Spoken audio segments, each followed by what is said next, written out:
Welcome to Beyond X's and O's podcast. I'm your host, Anthony Petrellis, and we are super excited. We hit our 10th episode, a double-digit episode, and I couldn't think of a better coach to have on. I live in Wilmington, Massachusetts, and for years of living here, I've heard about the football program, and I see all the great things they do around the town, and got to know the coach personally over the last few years, and just a tremendous program that he runs.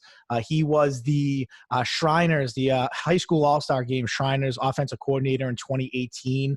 In 2014, just his second year as head coach of Mystic Valley, he was coach of the year in 2014. And he was also, during that same year, the Patriots coach of the week, one of the weeks. So a real good football coach who's now currently the head football coach at Wilmington High School. Ladies and gentlemen, Craig Turner. How you doing, Anthony? Good. How's everything? All right? Awesome, man. Excited. Super excited. Thanks for having me on. I appreciate it. Of course. So I kind of want to jump right into it because your story's pretty cool.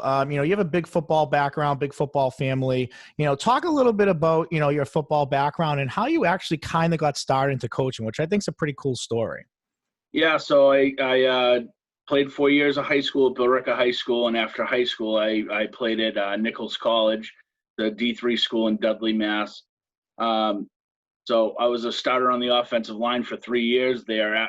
During my sophomore year, I injured my knee about halfway through the season, ended up kind of gutting it out and playing the rest of that season. During that off season, went to see a doctor, and they basically told me that, I tore my PCL, nothing else, just my PCL, which is kind of a unique injury and did some damage to cartilage. It was told that I could either kind of gut it out and try to play through the season or get reconstructive surgery and miss my junior year. Wow. So I decided to kind of try to gut it out. Unfortunately, kind of did more damage than the doctor thought was possible to the knee during that season. Wasn't able to play anymore after my junior year. So once I got that news, I spent the spring ball and kind of the winter helping the coaches recruit. And the plan was I was going to be a student assistant on the coaching staff. I helped, with, just cold calling, coaches around the country, looking for D3 recruits. And really kind of caught the bug then. I had always wanted to coach, but that really just kind of solidified it. And unfortunately, over the summer, due to some financial issues, I wasn't able to return for my senior year to Nichols. So at that point, I just kind of started poking around and looking for jobs on the MIA site, and ended up finding a job at Mystic Valley as an offensive line coach, and just kind of went from there. Yeah, I mean, it's such a cool story because I feel as though, you got the bug while playing, and then kind of seeing the other side of it as a player who was invested for a couple of years, and then seeing it from the other side prospectively. It is cool to realize that, yeah, this is something I want to pursue when I get out of school. So you mentioned Mystic Valley. Now, when you got there, I think it was 2005. It was brand new football program. So, talk about transitioning. I mean, really working in the college world, you're talking to coaches, you said, and you're helping recruiting, and now you're jumping into a football program that is starting from ground zero. Yeah. I mean, I didn't know that when I signed on for the job. I'd never heard of Mystic Valley, but I figured, hey, it's just one of those small schools. And, I played at Billerica High, where we had, big, 100-guy rosters, 70 to 100 kids on the team. And, and went to Nichols, where even as a D3 school, we had, 85, 90 guys on the team. And, went to Mystic Valley, and I think our first practice, we had like 17 or 18 kids. And our program was 8th grade through 12th grade for varsity. And, out of those 18 kids, probably 3 or 4 of them were 8th graders. And just remember going through that first practice and turning to the first contact practice and turning to the head coach and just being like, I don't know how we're going to do this. Yeah. We're not going to last. We were the only charter school in the state to be playing high school football at the time. Now there's quite a few, which is awesome to see. But it was definitely a unique situation, and every day was a challenge. I mean, I played scout team quarterback, I played scout team guard. We had to do it all, we always used to kid as a coaching staff back then. And I mean, I was a young guy at that time, but I mean, we didn't win a game, but nobody did more with less than we did. I don't know how we made it through that season, but we did. You know, to a great group of kids, still keep in contact with a lot of those kids. There was a lot of fun. Definitely an eye-opening experience for a young coach, you know, just kind of being left to try to do a job with very, very little in front of you. But we figured it out, you know, and I know there's a lot of small schools in the state that go through that now at this time, you know, even now, you know. Yeah. So what's crazy is like you jump into this experience, right? And you're year one in, you're an O-line coach, you know, you have, 17, maybe 20 kids in the program, like you were saying. And now all of a sudden year two, you go from being the O-line coach to becoming the coordinator. And you're doing this at the age of, 23, I'm guessing 24 out of college, trying to do the math. So 23, 24, I was coaching defensive backs and I was still trying to figure out how to teach kids to cover the flat and cover two and like get that language across. And now you're in charge of the entire offense. So talk about taking that over at a young age and really running with it. Yeah. I mean, I had, even during that first season, like kind of started putting together my own playbook. And at the time, my father was coaching Pup Warner and Bill Ricca. He was the A-team coach, which is the oldest group before high school. And basically I had put together a playbook and just kind of given it to him and said, run this stuff. And I had done that the year before when I had started coaching. And it was just a mix of kind of stuff that, some spread concepts that I had kind of really studied at the time, and as well as some stuff that we had run at Nichols, a lot of stuff that we ran at Bill Ricca stuff, and kind of mishmashed into kind of my own kind of playbook there. And I had been working on that for a couple of years. And at the end of that first season, I just thought we had no continuity and no kind of plan offensively. So I went to the head coach and just kind of showed it to him and said, look, this is something I put together. I think it could help us. At the time, 2005, 2006, there wasn't a whole lot of spread being run still. I mean, it was definitely coming on, but it wasn't nearly as prevalent as it is now. So I thought, I think this is something different. We can get our more athletes on the field. And he was like, it's yours, run with it. So I was lucky that I worked for a good guy, Chris Baldessano. He's a Jersey guy. And he gave me that shot to kind of take the reins and kind of go with it. And, it was a lot of fun. It was, a really tough experience to kind of, get thrown into the fire like that. And the tough part, honestly, is that I was the young guy. I was, like you said, 23 or so. And I was working on a coaching staff where, my running backs coach was a 60-year-old guy who had won a Super Bowl. My wide receivers coach was a, 45-year-old guy who'd been coaching for 15, 20 years. Yeah. And kind of for the head coach to kind of put that faith in me and, let me run with it. It was a lot of fun, but it was also a lot of pressure, to have to kind of, I don't want to say deal with the assistant coaches, but there was a lot of opinions being thrown at you, when what we were trying to do was so new and different, and everybody had the way that they wanted to do things. So it was important at that point, I thought, to just kind of zone in on what I wanted to do and, kind of take it from there, and we had a really good group of guys that worked hard at it. I don't want to say it was contentious by any means, but there was definitely a lot of opinions being thrown at me as a 23-year-old kid. Yeah, and I think obviously they see you as a young kid and like, oh, we can kind of get this into the system and that into the system and convince them of this and that. And, like you said, in that time period, spread really wasn't ran particularly a lot. I know we had Serge Clivio on here and him and Peter Flynn and Bill Ricca, that's what we actually talked about. We're kind of one of the first two guys that started going to conferences about a little bit and really running it in the state. So it's funny you say that because you're right. It did take a while for spread to kind of come into play. And you run a great spread system in general, but, over those years, I think it was like, at that point, 2005 to 2012, 13, 2012, you were coordinator and you coordinated offensively and defensively on both sides of the ball. Yeah. But obviously the job opens up after the 2012 season. Talk about, the thought process that went through a little bit, or just the process you went through for young coaches listening out there that kind of can understand what the interview process would look like for them. Yeah, I mean, it was really I wanted that job so bad. I just felt like I could really do well with it. Unfortunately, our head coach was let go. He's a great guy, someone Rolly Hinckley, who I keep in contact with still today. Um, and no disrespect to him, I learned so much from him. He was a wing T guy, and I just felt like we could, if we went to a spread offense with the group of athletes we had in that school, that it could really blossom. And the tough thing about getting the job was we had been bad for a long period of time. So to try to convince the administration that you know they were looking for a fresh start, and you can't really blame them.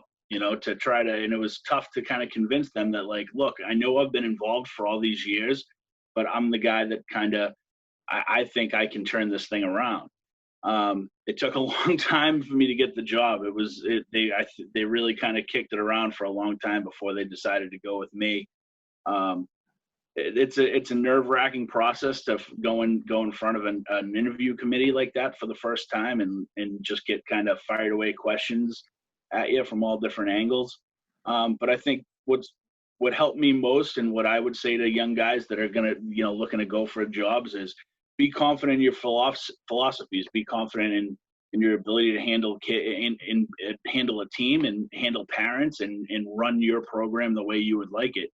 Um, the thing that I've found, and I've done many of those interviews over the years now. At this point, you can't. You gotta be very very stuck to what your philosophy is and how you're gonna run things at all times. I think as long as you're confident in that approach and not willing to move off that, you'll come across well in the interviews.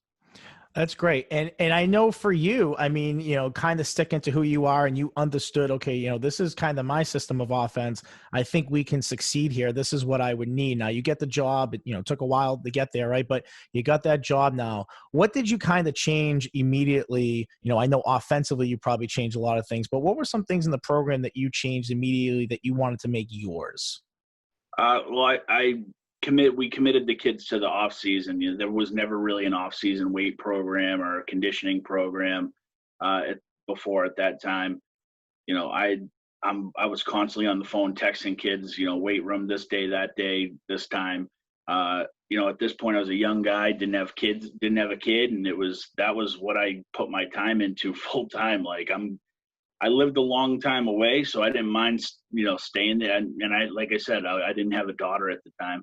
So I would stay in Malden until 8 o'clock or whatever to make sure kids could get there, get their homework done, because they had a lot of homework and a tough academic schedule. But I didn't mind staying there till 7, 8 o'clock because I wanted kids to get in there and lift. That, and we went out and recruited the hallways like crazy. Yeah. We were struggling numbers wise. There wasn't a lot of excitement with the program. And I just was relentless in terms of trying to get every single kid, who could walk and chew gum at the same time out to play football, every single kid. And we just pumped the message to the kids that, like, look, this is going to be fun. We're going to have fun. All right. This isn't going to be, the football that you might have experienced before, where you're going to get yelled and screamed at, or run into the ground. It's not going to be like that. We're going to have fun. We're going to get after people. And they really kind of flocked to that message. And the numbers were excellent that first year. I think we had 55 or 60 kids, Wow. which is, I mean, for us, I think the last year before I took over, I think we might've had like 32 kids in the program. So we almost doubled the numbers. That's amazing. I mean, I think, like you said, it's tough when you're not having success to come in there. I went through that at AC. They had a pretty good year before, but after the years before that, they struggled a little bit. Is convincing and getting kids in the school to convince them to play football. And to say that we can build something special here and create a buzz. And I think that's the funnest part, especially being a young coach, is you're creating that buzz, you're creating that electricity, you're creating kids wanting to show up and try something out that's brand new. So talk about that success that you had, because I know, like any first year coach, sometimes you're setting the example, you're laying the foundation. I think you guys were like 3-8 somewhere around there, but then after that, coach, you quickly took off. So talk about how you were able to kind of really take off after that first year of taking over the program. Yeah, so the first year we played a lot of young kids, and we knew that. We knew our strength of the program was in our young kids, and we didn't hide from that. So we played all those kids. We played tons of freshmen and sophomores, and we started an eighth grader. So he happened to be a Division I scholarship athlete, but we started an eighth grader, and we really we embraced the fact that it was going to take some time, and those kids knew that.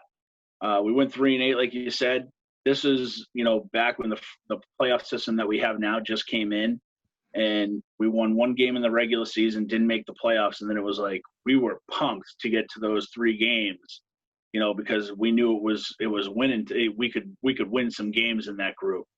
We won 2 more games, ended up 3-8, but we had everybody coming back the next year.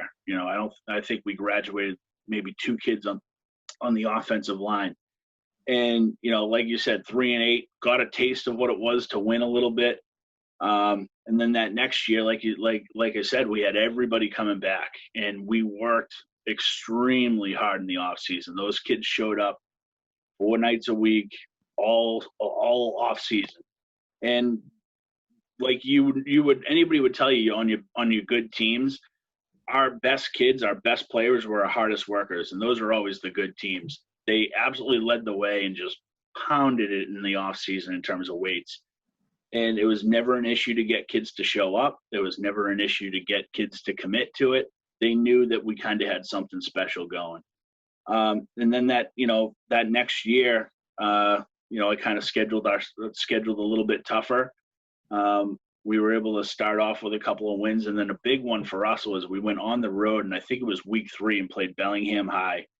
It was a public school. We're used to playing, in the Commonwealth Conference with, the tech schools, and, we were playing a lot of small private schools and Catholic schools at the time, and to kind of go on the road and play, a school like Bellingham on a Friday night when they got a band, and like that's all the stuff that these kids have never played in front of and stuff. It was like, hey, we're going down there, we're going to their place, and we beat them. It was a huge win, and just kind of let our kids know, like, hey, you guys can play with anybody you want. And it just all kind of snowballed from there. We like I said, we had a kid that started as an eighth grader my first year. He was a freshman. He started as an eighth grader my last year as an assistant. He started as a freshman my first year as a head coach. And so that's a kid that started 5 years. Unbelievable player, unbelievable kid, and he was just kind of the straw that stirred the drink for us. Really, middle linebacker, running back, made every play on defense, and we turned that 3-8 season with a couple of wins into 9-2, 8-3, 8-3, and 3 straight sectional finals appearances, and really built off the backs of those kids I had in the first year, really, because they kind of set the tone for how we practiced, and we practiced really, really hard, but we had a lot of fun. You wouldn't come to our practice and be like, geez, this guy's really driving him into the ground. We got after each other during practice. We practiced really hard. Our scout team gave our starters great looks every night. And it was a competition every night, and it was, I think I told you before, it was like controlled chaos watching us practice at those times. We'd be blaring music, and, we had a bunch of loose kids, in between plays, the scout team would be dancing in the field, and, so we had a lot of fun, and it was just an awesome group of kids. And we just really kind of changed the culture of what that program was like. We were beaten down forever for so many years, and just used to kind of, we always used to call it like the turtle, like put your arms and legs in and just hope the beating doesn't last too long, and we went to the point where we weren't scared of anybody. We never backed down. And it was just so fun to be a part of a group like that. Yeah, and it's nice, and especially when, like you mentioned practice, there's nothing like I thrived as a coach to get scout team going, like Oh yeah. getting kids' ears, chirping, being like, you could have just let them push you around. They just get like, should I just put somebody else out here, like just to get kids going? And before you know it, that's creating a culture. That's wanting kids to go out there and be like, yeah, I want to compete against these guys that are older than me, that are setting the way, because I want to be them when they're gone. I want to be that person who steps in. So obviously changing your system. Maybe let's just talk a little bit about spread. What are you schematically spread wise? Are you, a kind of like more of a 2-back spread? Are you a 2-back with tight ends? Are you more 2x2 trips, motion? Kind of talk about your your philosophy on how you run the spread offense. Yeah, I've kind of really changed over the years. I mean, I remember when I first started, like I was in love with Rich Rodriguez. Like he was my guy. I loved Rich Rod. Yeah. And I'm talking about like those, Pat Steve White team. Slayton. Yeah. Oh, Yeah. yeah. Like loved those guys. And I used to study him and old Bowling Green in Utah, Urban Meyer stuff like crazy, like old Alex Smith stuff. I when I first started as a spread guy, I ran a ton of speed option. A lot of stuff we ran was speed option stuff. I was a big option guy. As I got to Mystic, as I became the head coach at Mystic, I kind of moved away from that a little bit, and we were more, I loved QB run game stuff. We were running a lot of, bash concepts. Now that we were running those back in like 2013, because we had really athletic quarterbacks. QB power, QB ISO. I loved the QB run game, and it helped that we had a 6'3", 250-pound halfback to kind of lead the way, Yeah. lead the way for the quarterback, who was a great athlete too. But we were really kind of quarterback oriented. The quarterback kind of ran the show in terms of everything that we did. It all kind of centered around the quarterback. We weren't a big. We really weren't. We've never been a big no huddle team. I've always preferred to huddle, as much as most spread teams want to go really, really fast. Yeah. I've always felt like I like to get to talk to the quarterback before, or talk to the receiver, whoever's going in with the play before, and just kind of get a better sense. I've always just felt more comfortable doing it that way. But as we've kind of progressed in the years, and since I've kind of got to Wilmington, I've kind of progressed more to 2-back and stuff with tight ends. I fell in love with, using the move tight end, kind of the H-back type player. Later in my time at Mystic Valley, I started using the big halfback as a wing, and I had a smaller kid that was very fast at running back, and we were, running a lot of that, split zone stuff that was very good for us. So I've kind of gone back and forth depending on what type of kids we've had, but I would say I'm definitely trending in more in the bigger personnel on the field direction.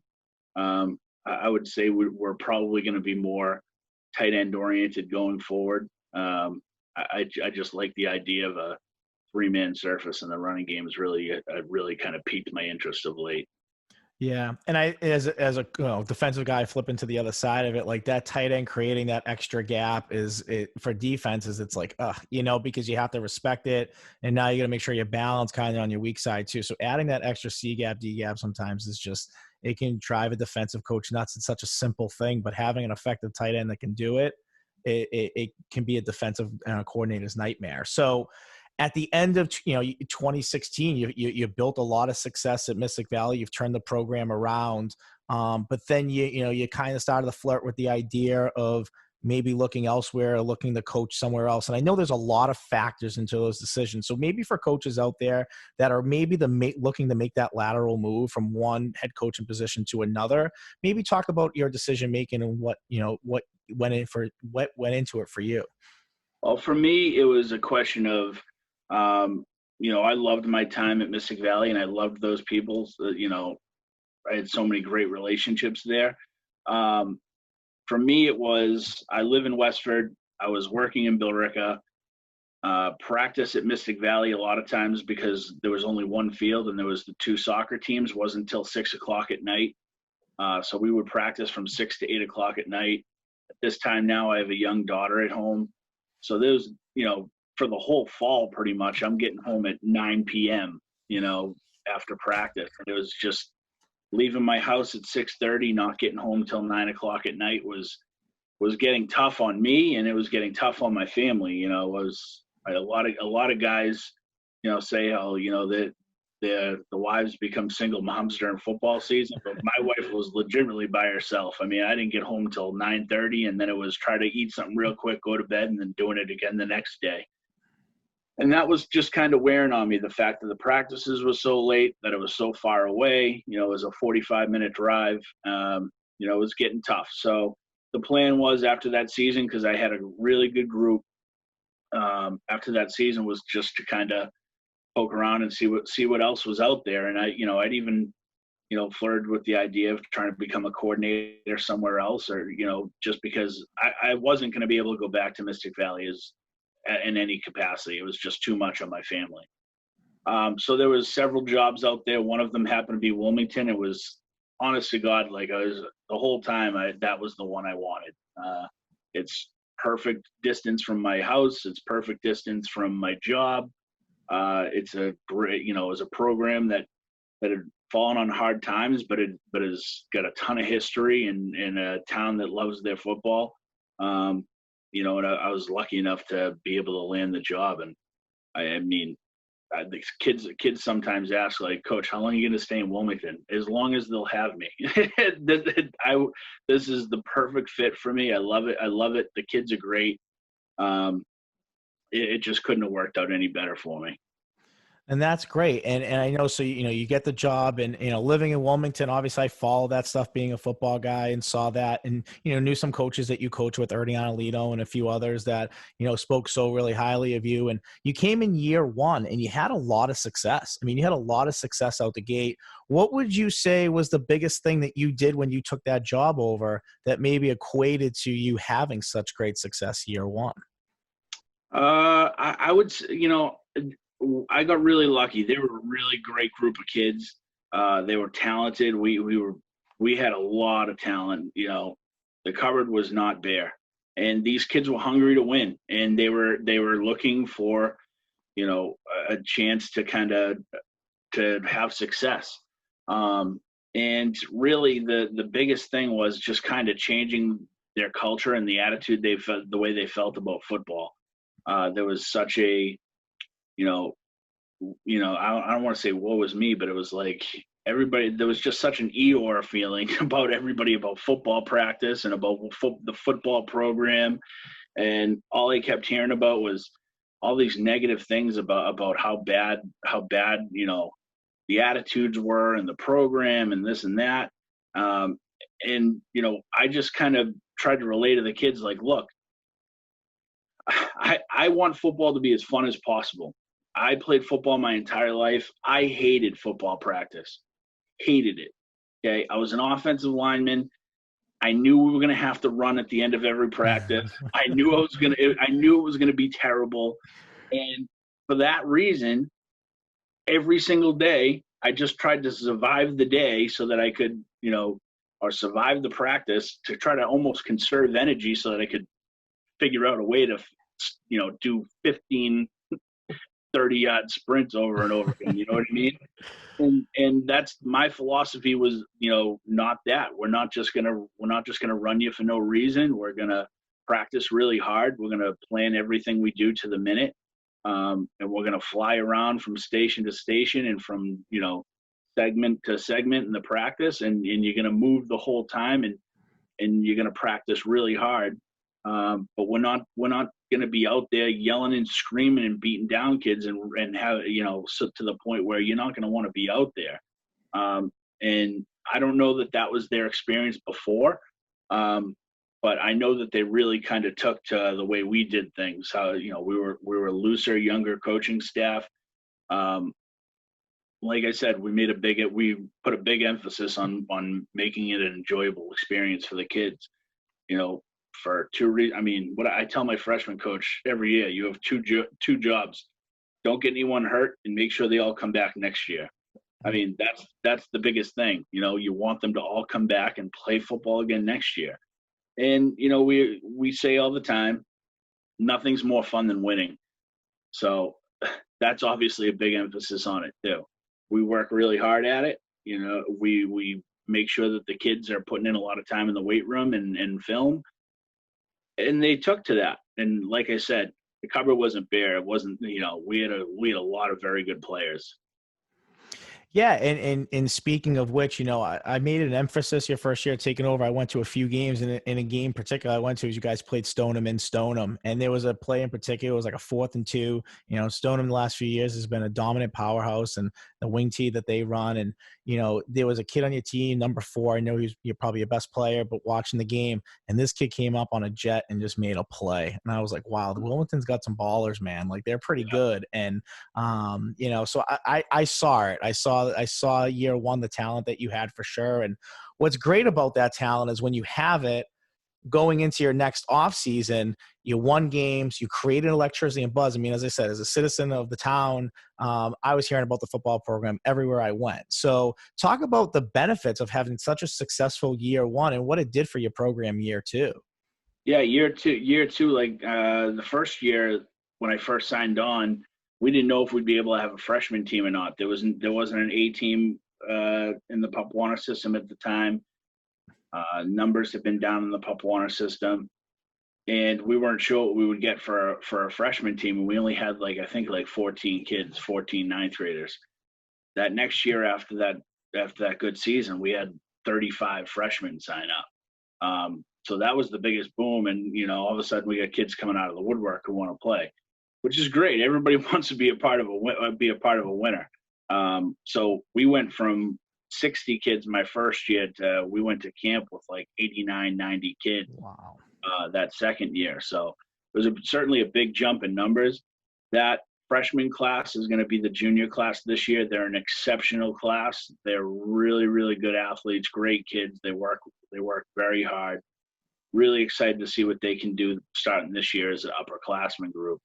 But there's becomes a belief in your kids that they can have success in this system, in our system.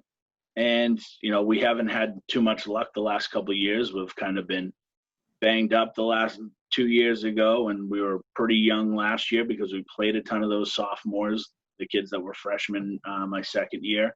But the kids work very, very hard, and they're a great group of kids. They're very tough, and they're really kind of taking on the personality of the type of program that I want to be. And that's great. And let's not also under or downplay the fact that you play in the Middlesex League. Like, playing in the Middlesex League is difficult, and playing one team in the Middlesex League on your schedule is like, oh man, but having to run through the Middlesex League. So, you're playing in a league that is very good. That's very tough, kind of talking about the toughness and the physicality, that's what that conference, that league is all about. So don't downplay that you play some pretty good competition and your kids play tough. So, that's a testament to you. It's certainly a tough league. And I would say that was probably the biggest difference coming from Mystic Valley. There was no Chelsea or Minuteman on our schedule. Every week was an absolute tough battle. Even my first year, where we were very good. I mean, we played some really tough games. Watertown was very good. Wakefield was tough. Stoneham was very good. Melrose won the whole thing. We played Gloucester in the first round of the playoffs, who's one of the perennial top programs in the state for years and years. And then we had to go up and play Marblehead. We played a tough schedule, and we still do. Last year we did a game scrimmage with Billerica. We want to play those tough games. And that's awesome. And again, just, that's the type of program you want to run. Like, if I'm listening to my head coach right now and they're like, yeah, I want to play in the tougher league and play the tougher teams. Like, yeah, I'm working out like right after this is over. I hope they do. So, I know one of your coaches personally, Bobby Donahue. I used to coach him as a player. He played at Framingham State, 4-year starter there, awesome player. And, you're lucky to have him on your staff. Great guy, great friend of mine. I remember talking to him his first year coaching, and we used to talk a lot. And, one thing he said that was really amazing about you is not just like your on the field preparation of always being prepared, but how much work you put into communicating with the kids during the season, in the off season, in the summer, when they're playing other sports. I mean, talk about how valuable that is for you as a person, but also how important that is to you for your program. Yeah, I mean, I try to tell the kids all the time uh, that we're a family and that I truly care about them, and it's the truth. And there's a lot of kids that have graduated or kids that that are on the team that I really keep in close contact with all year round. I'm their biggest fan. Uh, I really really enjoy the time and the effort that they put in, and I feel like it's important to kind of pay that back to them and it's easy I think it's so easy for a coach to kind of really care and be involved in a kid's life, the August through November that you have them, and then kind of disappear for the rest of the year. And then I'll see you next August. I really try to make an effort to, check in with kids as often as possible. Whether it's a group text to the class, to, the juniors or the seniors, or just a text to the captains to say hello, ask how things are doing, how things are going. I really kind of make it a point to keep in contact with the kids all year long. If kids are playing other sports, I try to go to the games as much as I can. If Wilmington hockey has a big game on Saturday night, if we have hockey guys on the team, you can be sure they're going to get a text from me Saturday afternoon wishing them luck. I really believe in the fact that creating those relationships with kids equates to success.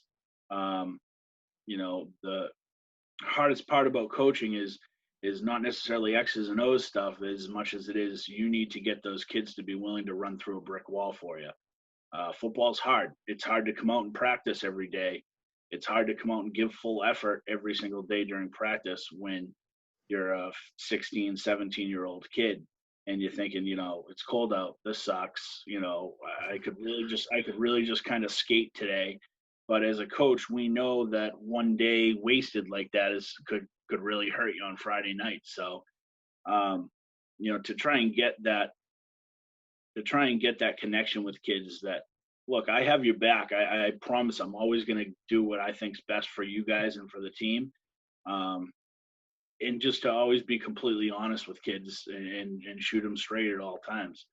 If a kid has a problem and has an issue with this playing time, I'm not going to give them the company a line of work harder. We'll see what we can do next week. I'm going to tell the kid exactly what's going on because, I always go back to something that happened to me in high school where, I was kind of got pumped up during the week. Like, hey, look, you're going to be a big player in this game. You're going to play a ton of, as a young kid, as a sophomore, you're going to play a ton, be ready, be ready, be ready. And then I didn't see the field more than a couple plays. And I remember that feeling and just, thinking, man, I wish they hadn't, put that in my head. And now I'm disappointed. Now I feel badly about it. I try to really be honest at all times with the kids in terms of what we expect, what we think of them and what they can do to be better. Not everybody can be the guy that scores touchdowns on Friday night, but that doesn't mean I don't love you any less. Some of my favorite kids are kids who never played a snap. Right. We had two kids for us last year, two twin brothers, Dan and Dave Ings, who never saw the field, but they never missed anything. They lifted every single day. They were what I would call program kids. Like they make your program. They played in the band. So the halftime of the football games, they take their shoulder pads out and run out and play with the band and then run back in for half. That's awesome. I mean, just like two of the greatest kids of all time. If I said we need two kids tomorrow morning, to sell pumpkins in the center of town, to help support the football program, they'd be there. They were just great kids. And God, I'm gonna miss those guys. Yeah. But that's what I mean. Like those are the kids. Like I try to keep in contact with those kids as much as I can, in all of them really. And it's hard to keep in touch with 60 kids. Obviously, it gets tough at times. But I really, really genuinely appreciate all their time and effort that they put into what we do and what we ask of them. And when I say that I care about them, I generally do, and I really like to kind of keep in contact with. I keep in contact with so many old players, as I'm sure a lot of coaches do. No, and it's great. I mean, for me, when I kind of took over at AC, that was one of my biggest goals is to really, and even to this day, I'm still keeping in touch with kids in their first college semester and everything else. But that's one amazing thing that when Bobby spoke about you, that really resonated to me, and something that I just felt was really important for coaches to hear, that you are invested in the game, but you're also invested in the kids, and more importantly, you're invested in the kids, and that's great for young coaches to really understand that at the end of the day, it is about these kids and giving them that experience, and not always about some of the other stuff that we may think is more important on the scoreboard. So, that's great stuff, Coach. And so, talking about your morals and what you expect of yourself as far as being the person and being honest with your players, talk about how you then build a coaching staff off of that, and maybe talk about your coaching staff a little bit and how you go about getting guys to get that same message across that you so truly believe in. Yeah, so a lot of the guys that I have, a good portion of the guys that I have with me now are guys that I've had with me since I was at Mystic. Um, and I would say that the most important thing, obviously, is they've got to care about kids. It's got to be important to them. I learned this from Rolly Hinckley when I coached for him a long time ago. You can't fire kids. You were hired to coach them. Don't tell me this kid stinks. He can't do this. Coach him. That's what we pay you to do. Coach him. So that's one thing that we know. We try not to say, this kid stinks or he can't do that. They're all young kids. Coach them. So it's important to me that they're all positive guys, that they all love football. And I would probably say most importantly, I look for is loyalty. Guys that are loyal and will do, guys that you want to have, be backed up with in the foxhole, because coaching can be tough sometimes, and especially on a Friday night when stuff's not going so good and you'd rather climb behind a rock. You need those guys by your side.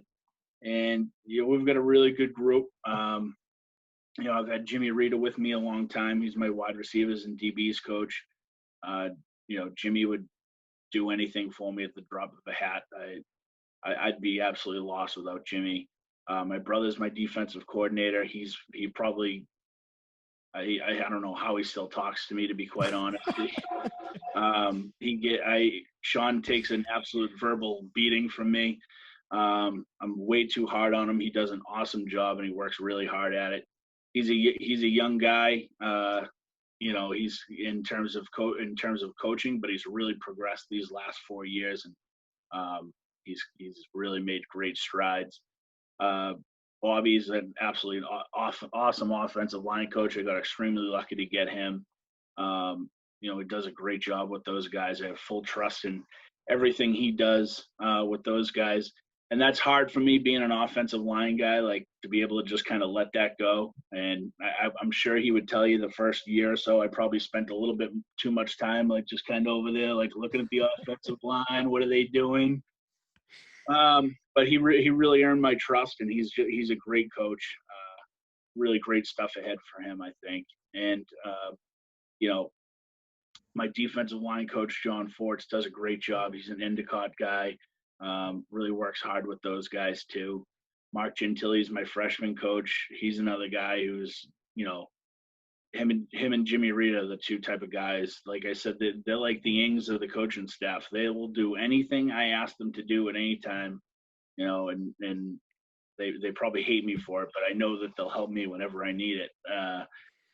And then I have Jordan Bolorino, who's a young guy who just started coaching with us with the quarterbacks, and we've got Connor McKenzie and Johnny Smith who work with us on the freshman team as well. We've got a great group of guys, and like I said, they work really hard at it. I mean, we go to clinics in the off season like everybody else, and we're constantly talking and keeping in. Oh, wait, I almost forgot my father. I can't forget my father.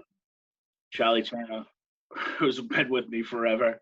The only person that probably gets it worse than my brother is my father. Charlie works with the special teams. He wasn't able to coach with us last year because his girlfriend was going through a health issue, so he had to take the year off. But we're excited that he's going to be able to join us again this year. I just have to promise not to yell at him. Oh, I love it. I love it. And that's great. I mean, I got to coach with my older brother. You know, we won a Super Bowl together. And that's when people ask me what my favorite memory of coaching is, it's by far that, being able to share that a moment with him, knowing how hard we both work. So I Yeah. understand coaching with your brother, coaching with your dad, coaching with family. It is a great thing. And, you know, when you're all so passionate and love it so much. Talk about navigating through COVID times here. You know, I've had only one coach who's actually been playing during it. But for the most part, it's, you know, a lot of football guys I'm talking to. So talk about, you know, just how weird this has kind of all been and how you're trying to navigate your team the best way you possibly can through it. Yeah, I mean, just trying to keep in touch with them, like we talked about earlier in terms of keeping in contact with the players. I mean, probably now more so than most years, just trying to keep in contact with kids the best you can. Let them know that, this sucks for us too. I feel really bad for them. I don't. I'm gonna be a mess next Thursday when it hits me like, hey, we don't have a football game to go to. It's gonna be, you know, I'm gonna feel really sad for myself. I'm gonna feel more sad for the seniors because they're getting such a great memory taken away Yeah. from them, which really sucks. Um, it's been tough. We haven't been able to practice or do anything at all, really. We've just been able to. We haven't been able to get in the weight room. We don't have access to anything inside the school. Um, it's Wilmington's been remote mostly for school. They just went back a couple weeks ago and then got shut down due to an outbreak, and now they're back in. So, um, unfortunately, athletics is kind of, not athletics, but football's been kind of put on the back burner. They're just trying to get through their fall season right now.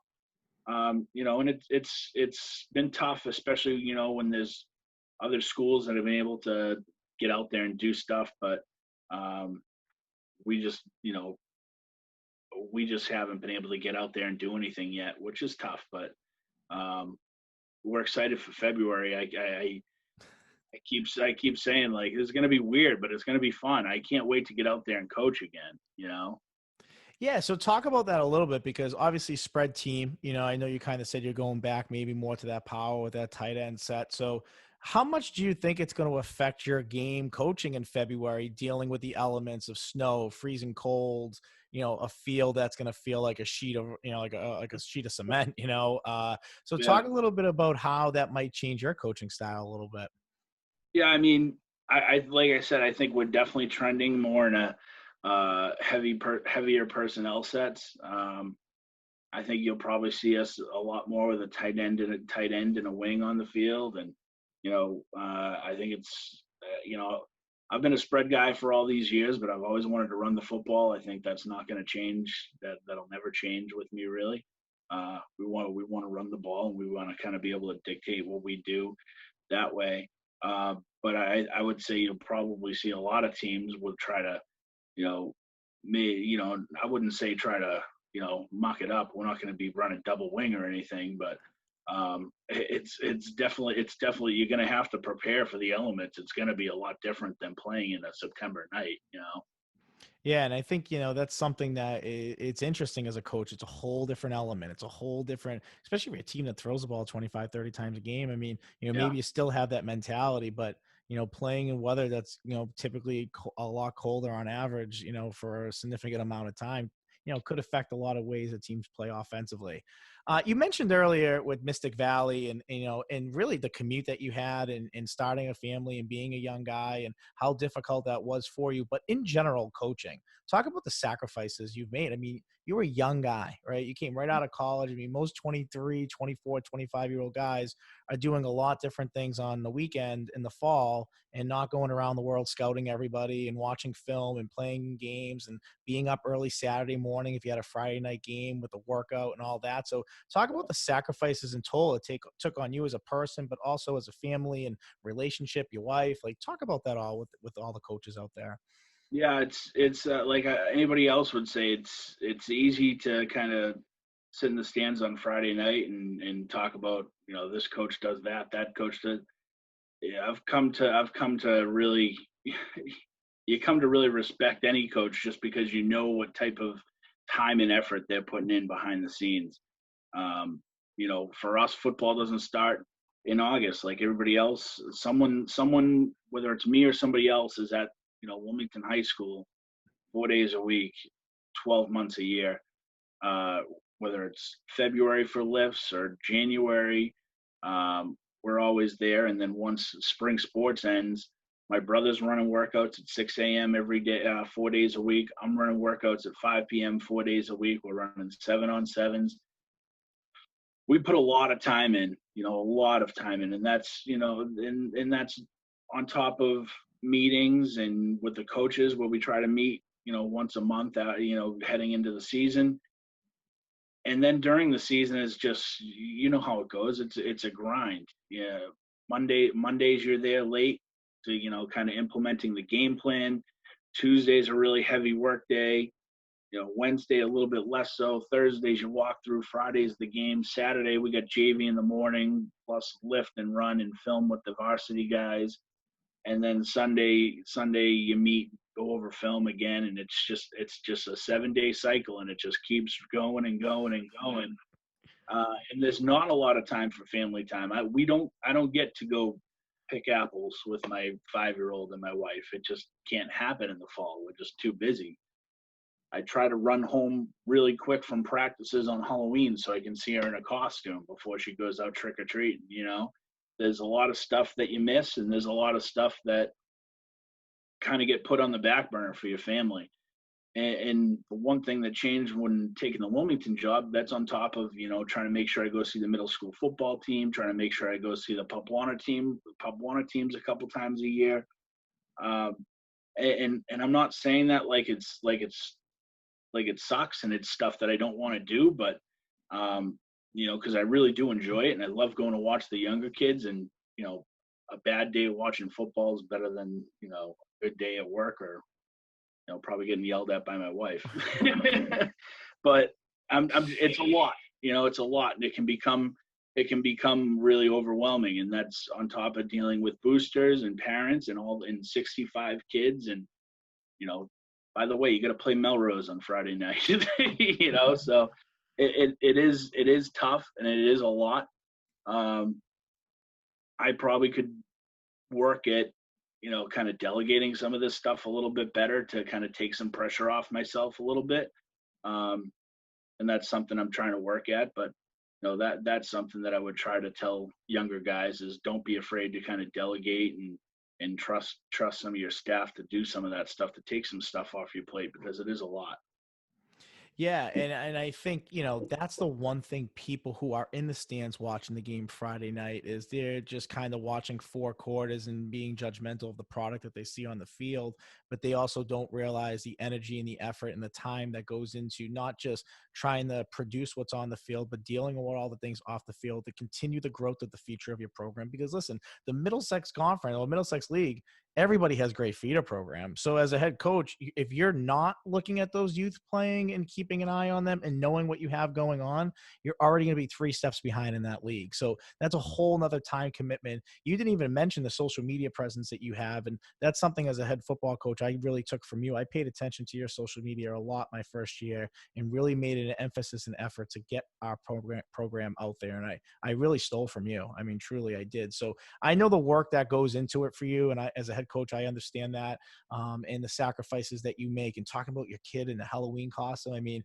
yeah, I couldn't imagine missing that on my twins now. Like, it just, so it's, I know it's tough, and people don't realize that the complete person that you are, and you truly practice what you preach with your players. You emphasize certain things, and as a man, that's how you live. So, you are constantly, living the life that you want nonstop, whether you're a football coach or a dad. So it is great. And you've alluded to a couple things for coaches, young coaches making the look that climb, and the interview process, and just then kind of talking about delegating. What is your advice to young coaches, who are looking to make that jump, or looking to maybe jump laterally like you did at one point, that you would say is the best advice you could give them?